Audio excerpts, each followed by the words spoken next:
রবিবারটার জন্য মনে হয় সব বাঙালি অপেক্ষা করে, কারণ সারা সপ্তাহের ক্লান্তি ওই একটা দিনেই তো কেটে যায়। আর তার উপরে যদি রবিবারে হয় এরকম নরম তুলতুলে মাটন আলুর ঝোল, তাহলে তো কথাই নেই। নমস্কার, আমি সুমি আর আপনারা দেখছেন মামনির রান্নাঘর। ওয়েলকাম টু মামনির রান্নাঘর। আজকে আমাদের রান্নাঘরে হবে মাটন আলুর ঝোল। তার জন্য পেঁয়াজ, কাঁচা লঙ্কা, আদা, রসুনটাকে আমরা বেটে নিয়েছি। আর এখানে আছে টমেটো, আদা আর রসুন, এই তিনটেকে আমরা একসাথে বেটে নেব। তাহলে চলুন এবার মাটনটা ম্যারিনেট করে নেওয়া যাক। এখানে আমরা মাটনের মধ্যে সবার প্রথমে দিয়ে দিলাম আদা, পেঁয়াজ, কাঁচা লঙ্কা যে পেস্টটা বানিয়েছিলাম সেই পেস্টটা, ধনে গুঁড়ো, কাশ্মীরি লঙ্কা গুঁড়ো, হলুদ গুঁড়ো, আমরা ফেটিয়ে নিয়েছিলাম টক দই দিয়ে দিলাম ফেটিয়ে নেওয়া, আর দিয়ে দিচ্ছে সরষের তেল। এইগুলো ভালো করে মাখিয়ে আমরা মাটনটা বেশ কিছুক্ষণ ম্যারিনেট করে রেখে দেব। মাটনটা ম্যারিনেট হয়ে গেছে, তাহলে চলুন এবার রান্নাটা শুরু করা যাক।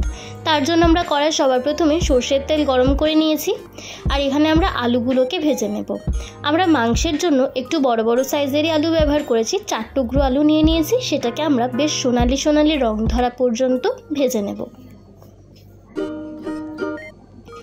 আলুগুলো একটু রং ধরে এলে আমরা অ্যাড করে নিচ্ছি পেঁপেটা, পরিমাণ মতো হলুদ আর অল্প পরিমাণে নুন দিয়ে আমরা পেঁপেটাকে আলুর সাথে 2-1 বার নেড়ে চেড়ে ভেজে নেব। আলু পেঁপে ভাজা হয়ে গেছে, কড়া থেকে এগুলোকে এবার আমরা তুলে নিচ্ছি।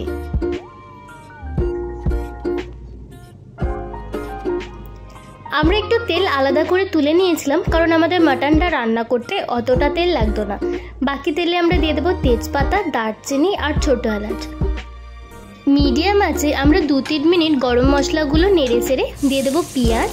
মাটনের জন্য আমরা পেঁয়াজটাকে বেরেস্তার মতন লম্বা ঝুড়ি করে কেটে নিয়েছিলাম। পেঁয়াজটা সামান্য রং বদল হওয়া পর্যন্ত আমরা ভেজে নিচ্ছি।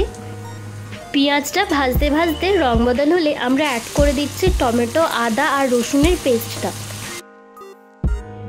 এই মশলাগুলো কষার সময় আমরা দিয়ে দিচ্ছি স্বাদ মতো চিনিটা আমরা দিচ্ছি যাতে মশলার স্বাদটা ব্যালেন্স হয়ে যায়। চিনিটা দিয়ে আমরা বেশ কিছুক্ষণ কষিয়ে নিয়ে অ্যাড করে দেব আমাদের ম্যারিনেট করে রাখা এই মাটনটা দিয়ে যে মাটনের বাটিটা আমরা ম্যারিনেট করে রেখেছিলাম সেটা অল্প পরিমাণে ধুয়ে জলটা দিয়ে আমরা মাটনটাকে বেশ কিছুক্ষণ ম্যারিনেট করে নেব লো টু মিডিয়াম ফ্লেমে। মাটনটা যতক্ষণ কষা হচ্ছে, আপনারা যদি এখনও আমাদের চ্যানেল মামনির রান্নাঘরকে সাবস্ক্রাইব না করেন তাহলে চটপট সাবস্ক্রাইব করে নিতে পারেন।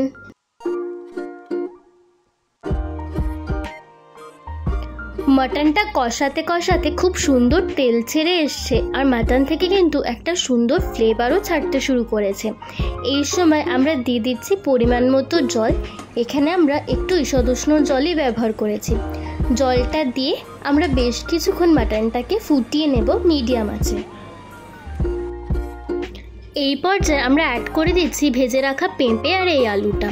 আমরা মাংসের ঝোলে আজকে পেঁপে ব্যবহার করেছি যাতে মাটনটা তুলতুলে নরম হয়ে যায় আর খুব তাড়াতাড়ি সেদ্ধ হয়ে যায়।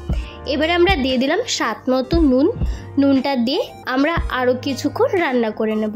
আর হ্যাঁ, পেঁপেটা মাটনে দিলে মাটনটা কিন্তু তাড়াতাড়ি হজমও হয়ে যায় পেটে গিয়ে। তাহলে চলুন এবার পেঁপেটা আমরা প্রেশার কুকারে কয়েকটা সিটি দিয়ে নিই।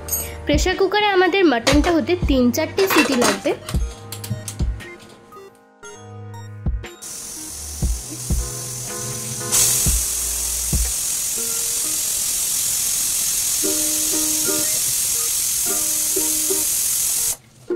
প্রেশার কুকারে আমরা মাটনটাকে 4খানা সিটি দিয়ে নিয়েছি। মাটনের এই প্রেশারের সিটিটা কিন্তু ভ্যারি করে, মানে আপনাদের মাটনটার উপরে আর আপনাদের প্রেশারটা কতটা বড় বা ছোট তার উপরে। আমাদের মাটন আলুর ঝোল প্রায় রেডি হয়ে গেছে। শেষ পর্যায়ে আমরা দিয়ে দিলাম গরম মশলা গুঁড়ো আর ঘি। এটা কিন্তু হোমমেড গরম মশলা গুঁড়ো। ঘি আর গরম মশলা গুঁড়ো দিয়ে আমরা ভালো করে নেড়ে চেড়ে মিশিয়ে আরও কিছুক্ষণ ফুটিয়ে স্ট্যান্ডিং টাইমে রেখে দিলে আজকের আমাদের মাটন আলুর ঝোল একদম রেডি। এই রেসিপিটা আপনাদের কেমন লাগলো সেটা কিন্তু অবশ্যই আমাদের কমেন্টে জানাবেন।